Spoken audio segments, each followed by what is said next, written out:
What's up everybody, this is Danny, and today I'm really excited to be bringing you coverage of the brand new 5K resolution iMac. And yes, that's 5K, not 4K. And I know you've seen some other videos out there already, but I decided to upgrade my CPU and GPU combo so the benchmarks will show out a little bit different. So let's go ahead and get started.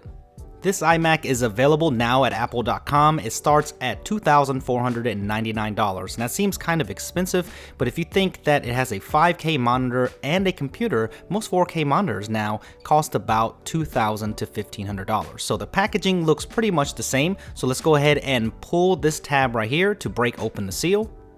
And that allows you to open the box, exposing your brand new iMac 5K. Now on the top, you will get your keyboard and mouse in this white box here, and we'll take a look at that in just a little bit. We'll go ahead and take off the styrofoam that is covering the top, and we'll do the same to the bottom here. And one of the sides actually has a little pocket, and that has your power cord for your brand new iMac. So that's the only thing that really is included in these little styrofoam bumpers. We'll go ahead and take that one off as well on the opposite side. After getting that little sticker off, you can go ahead and undress your brand new iMac. So there's a lot of plastic here to fight through, and all you need to do is peel off the back here, and then you just need to lift it a little bit to get it out from the base. So let's take a look at the connectivity on your brand new iMac 5K. There are a few changes here. You get the audio input, you get the SD card slot, you get 4 USB 3 ports and 2 Thunderbolt 2.0 ports, and also you get the Gigabit Ethernet, also with the Kensington lock. Right beside that is where you're going to input your power cord that I showed you earlier, and right beside that you get that familiar power button. Also on the back you will find a user replaceable RAM slot, which I will upgrade to 32 gigabytes courtesy of OWC, so make sure you stay tuned for that video. And you also see the fan there, and on the bottom of that chin you will see a bunch of speakers. Looks really nice. If you have a previous generation iMac, then the design is no different at all, just the upgraded screen and of course the upgraded internals. And up top you will see the HD FaceTime camera, and also you will see your ambient light sensor. The build quality is exactly what you would expect, with the metal on the back, and at its thinnest point it is 5mm, which is absolutely incredible. And the screen tech has a whole bunch of different stuff in there for them to be able to fit that into such a thin panel, and it looks fantastic. So here is that box that you get with the iMac, and if you bought any other Apple computers before, this is the exact same presentation. You get a Bluetooth wireless keyboard here, and I also opted for the Magic Mouse.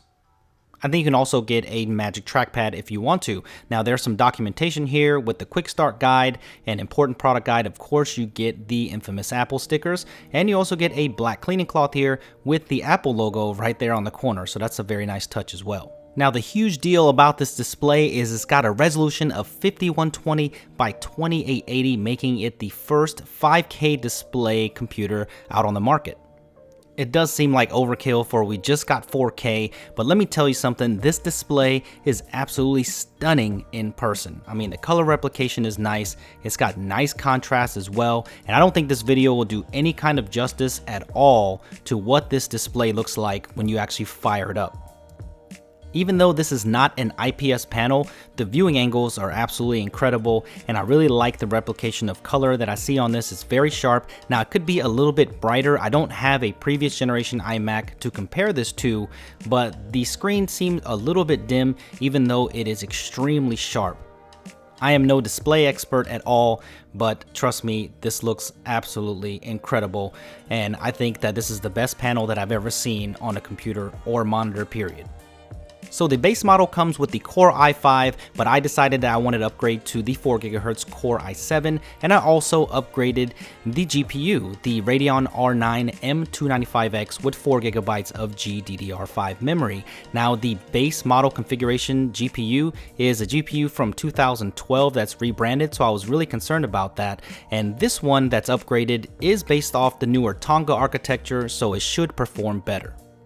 I was really hoping for NVIDIA graphics here, but let's see how this performs. So I'm going to go ahead and benchmark this iMac, and I'm going to see how it compares a little bit to the Mac Pro that I have. So let's go ahead and start with Cinebench.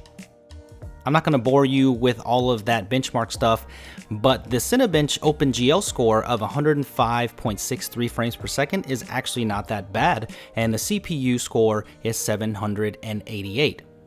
the CPU score could be a little bit better. There's some other processors out there that are doing a little better. But if you look at the Cinebench results for the Mac Pro, you can see that the OpenGL is 65 frames per second and the CPU is 942. So really the iMac is not too far behind here. So let's go ahead and run Geekbench 3. On the single core score, you get 4288, and on the multi-core score, you almost get 16,000. Now, considering that putting it up against the Mac Pro, it's not doing too bad. Of course, the single core is going to be much higher because of the higher clock speed, but look at the multi-core, it's about 4,600 off, which is significant, but it's not as bad as you would think. Let's run a couple of other benchmarks. Here is Nova Bench, and that gets a 1426. And I'm also going to run GFX Bench. I've never run this on a Mac before, but I decided to give it a try. And if you look at the Manhattan off screen, you get over 11,000 frames. The T-Rex, you get over 22,000 frames. And on the render quality, you're getting 4,381. Now, of course, benchmarks don't mean anything because performance is a totally different beast. I do not have a full SSD in here, so that could be affecting some of the scores as well. This is a 1TB Fusion drive, so if you wanted to know what the Fusion drive was like, the write speed is a little bit over 300, and the read speed is a little bit over 700. So if you're going to be editing 4K content on this 5K iMac, it makes a lot of sense. You have it on better quality here in Final Cut, so you'll be able to see this window here in 4K. And when I'm playing it back, I don't see any kind of significant lags or anything. It runs pretty smooth to me. Maybe it's not running as smooth as you can see it. It's not completely running super smooth, but I'm not really seeing a significant lag here whatsoever. I don't know what it is like on the stock GPU, but on the upgraded GPU, it looks just fine. So I will definitely let you know with more testing. I will be editing my next few videos on this. So follow me on Twitter at SuperScientific, and I will keep you updated. And make sure you subscribe to my channel if you haven't subscribed already, and give me a thumbs up if you enjoyed this content, and I will see you guys in the next video. Thank you for watching.